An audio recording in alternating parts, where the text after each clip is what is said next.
मेरे को छोटी वाली बेटी की एक में झलक दिखी, एक में दे वाज सो अफेक्शनेट, और वो बिल्कुल अपने जैसे कोई घर का गार्जियन, बड़ा चाचा आ गया है, मामा आ गया है। सो ये कनेक्शन हो ही नहीं सकता अगर आप इसमें फर्जीवाड़ा डाल दें, अगर आप इसमें गेट्स लगा दें, ब्रैकेट्स लगा दें, और मैं सोचने लगूँ कि यार ये रणबीर इलाहाबादिया का शो है, इसमें फलाँ बात जानी चाहिए, तो नहीं होगा ये। अरे नहीं जाए यार, छूट जाए, अगले में चली जाएगी। इसलिए आपसे बात करने में मज़ा आ रहा है। मैं दुखी बिल्कुल नहीं, मैं एक्चुअली काफ़ी ज़्यादा खुश हूँ लाइफ़ में। पता नहीं ये आँसू कहाँ से आ रहे हैं। ये इसीलिए आ रहे हैं बिकॉज़ क्या है कि आप जब लगातार काम करते हैं, तो आप खुद का आकलन नहीं कर सकते। आपके चेहरे पर कोई चोट है या आपके कान के पास कोई चोट है, ये आपको नहीं पता चलती, ये आईने को पता चलती है।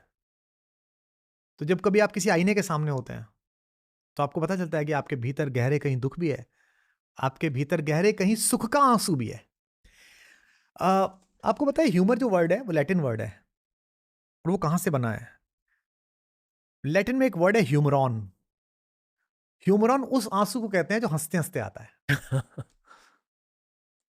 अगर आप किसी के दुख में रो नहीं सकते, तो आपको अपने सुख में हंसने का अधिकार नहीं है। Then you have no right to smile and laugh with your own goodness and happiness if you can't cry for others. तो जो गहरे अंदर एक खुशी का आंसू है, मुक्त हो जाने का आंसू है। आई होप यू अंडरस्टैंड मुक्त होना। जी। मुक्त होना मतलब अपने अंदर से जो गंदा है उसको बाहर फेंक देना।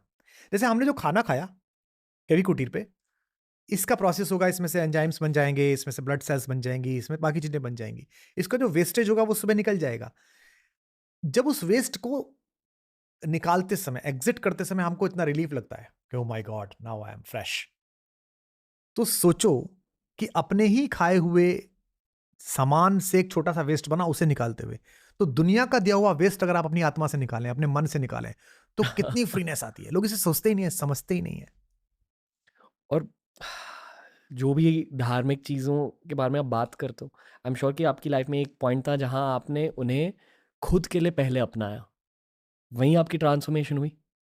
अगर हाँ, तो ये कब की बात है?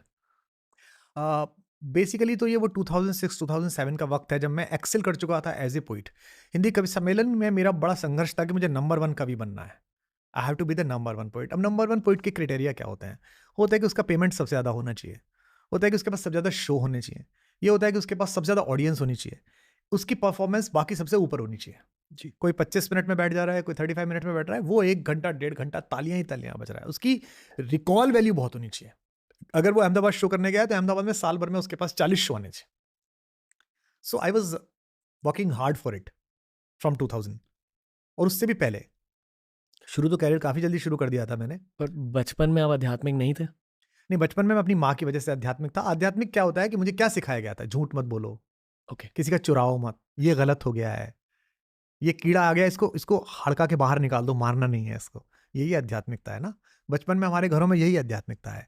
या भगवान का ध्यान कर लो, बैठ जाओ, क्योंकि वहाँ तो ब्रेड एंड बटर की समस्या ही छाई हुई रहती है उन घरों में। सो मुझे 2004 में वो अचीव हो गया जिसके लिए मतलब मैं लगा हुआ था। I was longing for 10-12 years के वन फाइन डे मुझे यहाँ पहुँचना है कि people start listening to me, the country start listening to me. So जो हमारे यहाँ के उस समय के सबसे बड़े पेड पोइट थे, as a very popular person, and I respect him like anything and he loves me like anything. तो मैंने उनसे पूछा, 2004 का एक शो था, कि आप अपने पैसे बढ़ा लीजिए। मैं उन्हें चाचा जी बोलता हूँ, Surendra Sharma ji, everyone knows it. मैंने कहा चाचा जी आप अपने पैसे बढ़ा लीजिए। तो उन्होंने मुझसे पूछा क्यों ऐसे ही बोलते हो? मैंने कहा वो मेरे को ना अपने पैसे बढ़ाने हैं और मेरे को दे रहा है सामने वाला, और आपके बराबर अच्छा नहीं लगता है, लोग क्या कहेंगे। उन्होंने कहा ऐसे मत सोच लोग क्या कहेंगे, आई एम हैप्पी। मेरे प्रोफेशन में कोई जी। इतने पैसे पाएगा तो बढ़ा ले, और मेरे को पता है मेरे को लोग कितने देंगे। तो मैंने with due permission of the best artist around at that time on stage, I skilled it up. So वो चलने लगा, फिर और चलने लगा, फिर जब मुझे परमिशन मिली गई और मैं ले ही रहा हूँ तो फिर और बढ़ने लगा। तो 4-5 आते आते आप बहुत चलते हैं, बहुत चलते हैं, बहुत चलते हैं, एवरेस्ट पे कोई रुकता नहीं है, घर नहीं बनाता। शिखर की सबसे बड़ी प्रॉब्लम ये है कि वहां से लौटना पड़ता है आपको। कहते हैं मैं चढ़ना चाहता हूँ, मैं अचीव करना, अब क्या कर लिया नाउ, आईएएस बनना था बन गए, अब प्रधानमंत्री बनना था बन गए, अब अच्छा कर लो एंजॉय प्रधानमंत्री बनने को, कर लो एंजॉय आईएएस बनने को।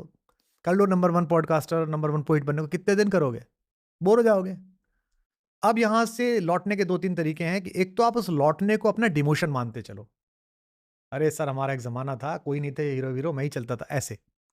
वो फ्रस्ट्रेशन, नेगेटिविटी जो कि बॉम्बे में बहुत है। बहुत ज़्यादा। वो पूरे टाइम आप उनसे मिलिए, वो यही बातें करते रहते हैं। बॉस, मेरी 2002 में जो फ़िल्म आई थी, ये तो कोई खड़ा नहीं मिलता था और एसआरके वो था, वो सब बिकॉज़ वो जब भी ग्लोरीफाइड पास्ट के बारे में बात कर रहे हैं, तो बेसिकली उनका वर्तमान का जो जो इस समय प्रेज़ेंट है, वो इतना दरिद्र है, इतना कमज़ोर है कि वो उसकी वजह से उसे जस्टिफ़ाई कर रहे हैं। मुझे ये करना नहीं था। तो नाउ जो एनर्जी आई है, जो आप पहुँचे हैं शिखर पे, अब इसको आप ऊँचाई अचीव करनी है कि कॉम्पिटिशन से बाहर आ जाइए। सो आई rendered and surrendered and deputed all of my business, all of my things to my office कि भाई आप जानो